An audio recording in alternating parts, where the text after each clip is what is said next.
the man accidentally discovered an online supermarket that came with him when he crossed into another world. As long as he inserted currency from the other world, he could buy items from the real world. The variety was vast. Everything imaginable was available. Even the delivery happened instantly. This made Kuba absolutely thrilled. Not long ago, he thought it was a useless skill. At the time, 3 others had crossed over with him. The man on his left was a holy sword bearer. The 2 women on his right were masters of 5 elemental magics: holy light, wind, thunder, and ice. But when it came time to assess Kuba, he was found to have only the online supermarket skill. Everyone laughed. People here have no idea what a supermarket is even for. It must be a joke, right? But since they had already been summoned, they still had to meet the king. Upon hearing they were summoned to defeat the demon king, the other 3 immediately agreed to help. Only Kuba felt things wouldn't be that simple. Besides, with his skill, staying here would only get in the way. So he asked the king to let him leave. He promised to live quietly and keep his identity hidden. The king agreed after hearing this, and gave him 20 gold coins as hush money. Walking down the street, he noticed everyone staring at him. Turns out his clothes were quite unusual, so he quickly bought a set of local clothing. That night, Kuba found a cheap inn to stay in. Based on the intel he gathered today, Kuba decided to leave this troublesome place as soon as possible. Just judging from the king's lavish appearance, he already felt this country was suspicious. But before leaving, he wanted to know just how ridiculous his skill really was. After opening his status panel, he saw only basic levels and attributes. Besides the online supermarket, Kuba also had 2 other skills: appraisal and item box. Driven by curiosity, Kuba tried clicking on the online supermarket. What appeared before his eyes were all items from the real world. Seeing that insufficient balanced message, Kuba tried inserting a silver coin from the other world. Then he clicked purchase again. The next second, a cardboard box appeared out of thin air next to Kuba. Inside were the bread and bottled water he had just ordered. He took a small bite. The taste was exactly the same as in his previous life. Kuba instantly became cheerful. Now he didn't have to worry about food and drink. Maybe he could even make some money from it. The next day, Kuba took a carriage, heading toward a border city. Along the way, he learned from a merchant that not everyone in this world had an item box. As for the appraisal skill, it was a skill every merchant dreamed of having, but unfortunately, only summoned heroes seemed to possess it. Although magical tools could substitute for it, they were restricted to guild ownership only. Upon hearing this, Kuba silently reminded himself to be even more cautious in the future. After learning that Kuba intended to leave, the merchant thought Kuba was very wise. Lately, the tension in this country had been rising. It might soon close its borders. But when Kuba arrived at the border, he was stunned. Cross-border carriages had already stopped running. Later, during a meal, Kuba learned. Turns out the country ordered the border lockdown to prevent its citizens from leaving. If the population decreased, the number of soldiers would drop as well. So if he wanted to leave the country, he had to hurry. But crossing the border alone would be extremely dangerous. Monsters could appear at any time along the way. After some thought, Kuba went to the Adventurers Guild and spent 8 gold coins to hire a C-rank adventurer team. To keep them satisfied, Kuba offered to provide food for the entire journey. The team leader gladly agreed. Upon hearing that, the group set off on their journey the next day. After getting to know them better, Kuba discovered that this C-rank adventurer party not only had a strong captain, but also included melee fighters, mages, and support roles in a well-balanced lineup. It was a textbook gold farming team setup. During a break along the way, Kuba pulled out a pot and a gas stove straight from his item box. Everyone was stunned by the sight. No wonder Kuba had so little luggage. And the gas stove he brought out made the swordsman's eyes light up with excitement. Seeing this, Kuba lied and said it was a hand-me-down from a friend. In reality, he had bought it from an online supermarket. Before setting out, he had checked the local general store for a magic-powered stove, but the price was a staggering 50 gold coins. Helplessly, Kuba had to turn to the online supermarket and bought a discounted gas stove instead. Breakfast was simple. Kuba prepared sandwiches and hot soup for everyone. Though the food was basic, it received rave reviews from the group. Such soft bread, they had never tasted anything like it before. Kuba explained that it was just a local specialty from his hometown that he had brought along in his item box. Upon hearing this, the captain felt a mix of emotions. Such a precious item, and Kuba had shared it with them so casually. They resolved to complete this mission with utmost effort. After eating their fill, the group continued on their way. Any monsters they encountered were swiftly dealt with by the team. They even gained some unexpected loot. The red boar's hide and tusks were quite valuable. The meat they carved off was stored by Kuba in his item box to be used as ingredients for future meals. For dinner, Kuba made a vegetable stew with meat. This time, the praise was even more enthusiastic than before. Someone claimed they felt more agile after eating. Another said their fatigue had vanished. Kuba thought they were just joking until he secretly activated his appraisal skill and saw the upward arrows in their stat panels. He was completely shocked. He never expected that his cooking could temporarily boost attributes. To be precise, it was likely the effect of the supermarket ingredients. If anyone found out about this, would he ever have peace again? But what Kuba didn't know was that a pair of eyes in the forest had already locked onto him. A few days passed in a flash. That day, Kuba decided to cook something different. The main ingredient was still red boar meat, but this time he wanted to try ginger pork. After prepping and marinating the meat, Kuba shredded some preserved olive vegetables for garnish. He heated a skillet and added a suitable amount of oil. Then he placed the sauce-covered meat into the pan. A rich aroma filled the air almost instantly. Once the sauce thickened, the delicious ginger red boar was ready. This dish was unanimously hailed as the best yet. It was so good they nearly danced with joy. They even came up with new ways to eat it. Even those who disliked pork fell in love with it. Just as the group was enjoying their meal, a hidden magical beast suddenly appeared. Everyone was instantly frozen in fear. They recognized it as a legendary class beast.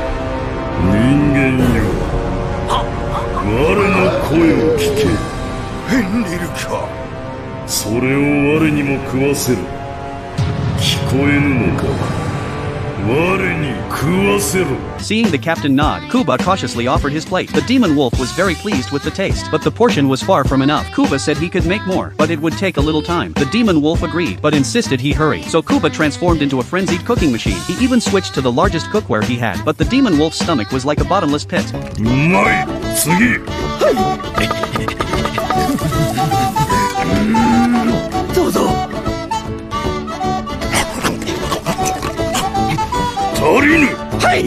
Kuba had no choice but to keep cooking non-stop. Just looking at the amount of seasoning was absurd. Finally, after all the boar meat was gone, the demon wolf was satisfied, and Kuba collapsed from exhaustion. He thought the beast would leave after eating, but unexpectedly, it proposed forming a contract with him. As soon as it spoke, everyone hiding nearby was stunned. Kuba instinctively wanted to refuse, because a sentient magical beast like this was clearly no ordinary creature. He had too many secrets of his own. お断り。ですから、お断り。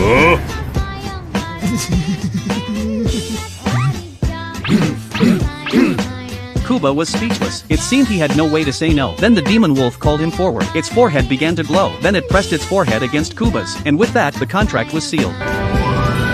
お主が我の面倒を見る義務が生じる。分かったな。面倒。義務。それでは3度の食事期待しているぞ。は？